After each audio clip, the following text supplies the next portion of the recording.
National Electrical Code Section 400.7 outlines the permitted uses for flexible cords. This section details specific applications where using flexible cords is acceptable according to code.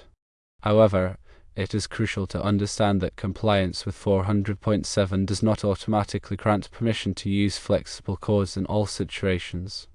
National Electrical Code Section 400.8 lists specific applications where the use of flexible cords is strictly prohibited.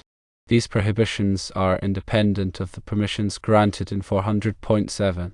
In simpler terms, even if a flexible cord is used in a manner that aligns with the permitted uses described in 400.7, it cannot be used in any of the applications that are explicitly prohibited by 400.8.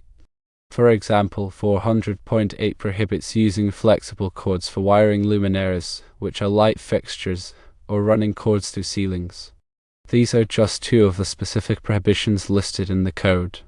Therefore, one cannot use a flexible cord to wire a light fixture or run it through a ceiling, even if the cord is otherwise being used in accordance with 400.7.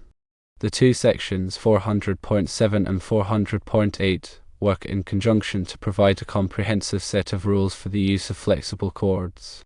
Firstly, 400.7 defines what is allowed. Secondly, 400.8 defines what is not allowed.